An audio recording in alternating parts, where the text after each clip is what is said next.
কাণ্ডের প্রেক্ষিতে যারা মুখ্যমন্ত্রী মমতা বন্দ্যোপাধ্যায়কে আক্রমণ করেছেন তাদের আঙুল ভেঙে দেওয়ার হুঁশিয়ারি দিলেন উত্তরবঙ্গের উন্নয়ন মন্ত্রী উদয়ন গুহ। দিনহাটার বিধায়ক তথা মন্ত্রী এহেন মন্তব্যের সমালোচনায় মুখর বিরোধীরা। অন্যদিকে মন্ত্রী আর.জি. কর হাসপাতালের চিকিৎসক খুনের প্রতিবাদে রাজ্য জুড়ে আন্দোলনের সঙ্গে বাংলাদেশ সরকার বিরোধী বিক্ষোভের তুলনা টেনেছেন। আর.জি. করের ঘটনার প্রতিবাদে এবং দোষীদের ফাঁসির দাবিতে শনিবার কোচবিহার জেলা জুড়ে পথে নেমেছিল তৃণমূল। কোচবিহার সদর, দিনহাটা, মাথাভাঙা, তুফানগঞ্জ সর্বত্র বিক্ষোভ মিছিল সমাবেশে সংগঠিত হয়। কোচবিহারের সাগরদিঘিতে গান্ধী মূর্তির পাদদেশে বিক্ষোভ সমাবেশের মঞ্চে দাঁড়িয়ে উত্তরবঙ্গের উন্নয়ন মন্ত্রী উদয়ন বলেন, এই ঘটনায় যারা মমতা বন্দ্যোপাধ্যায়ের দিকে আঙুল তুলেছেন, যারা সমাজ মাধ্যমের মমতা বন্দ্যোপাধ্যায়কে গালাগালি করেছেন, যারা আঙুল তুলে মমতা বন্দ্যোপাধ্যায়কে পদত্যাগ চাইছেন, সেই আঙুলগুলোকে চিহ্নিত করে ভেঙে দেওয়ার বন্দোবস্ত করতে হবে, না হলে এরা বাংলাকে বাংলাদেশ তৈরি করার চেষ্টা করবে। তিনি আরও বলেন, কিন্তু ওরা জানে না হাসিনা যে ভুল করেছেন মমতা বন্দ্যোপাধ্যায় সেই ভুল করেননি। তাই আর.জি.কর মেডিকেল কলেজ এইভাবে ভাঙচুর করার পরেও পুলিশ গুলি চালায়নি। পুলিশ এখানে বাংলাদেশ করতে দেবে না, সরকার এখানে বাংলাদেশ করতে দেবে না। তৃণমূলের কর্মীরা সাধারণ মানুষের সহযোগিতা নিয়ে বাংলাকে বাংলাদেশ করতে দেবে না। উদয়নের এই বক্তব্যের পর কটাক্ষ করেন জেলা বিজেপি সভাপতি সুকুমার রায়। তিনি বলেন, হাজার হাজার লক্ষ লক্ষ মানুষ এখন মুখ্যমন্ত্রীর পদত্যাগ চাইছেন। রাস্তায় নেমে রাত দখল করেছেন মহিলারা।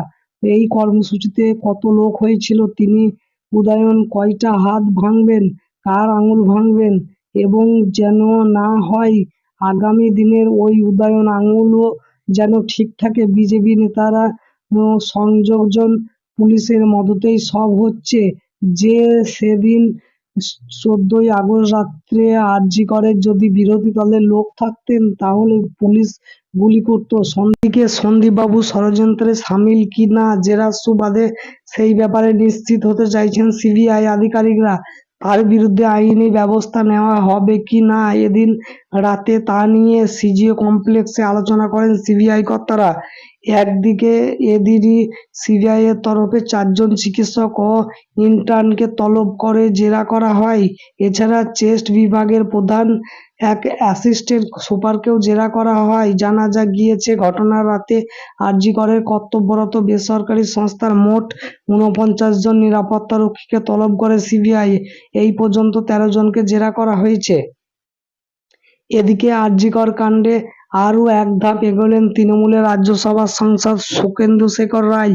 এইবার তিনি কলকাতা পুলিশ কমিশনার বিনীত গোয়েল এবং আর.জি. করের প্রাক্তন অধ্যক্ষ সন্দীপ ঘোষকে হেফাজতে নিয়ে জেরা করার দাবি জানালেন সিবিআইয়ের কাছে।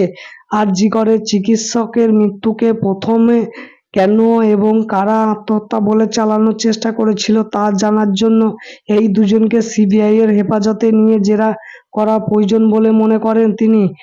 এক্স সাবেক টুইটার হ্যান্ডেলে সিবিআইয়ের কাছে স্বচ্ছ তদন্তের দাবি জানিয়েছেন তৃণমূল সাংসদ।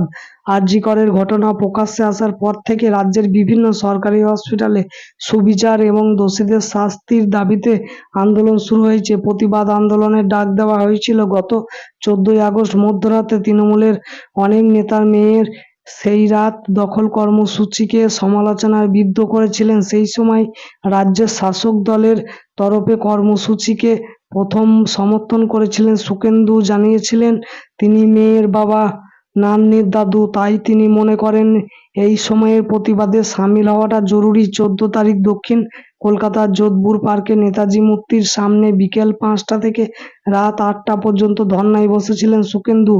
নিজেও নিজের মতো করে প্রতিবাদ জানিয়েছিলেন।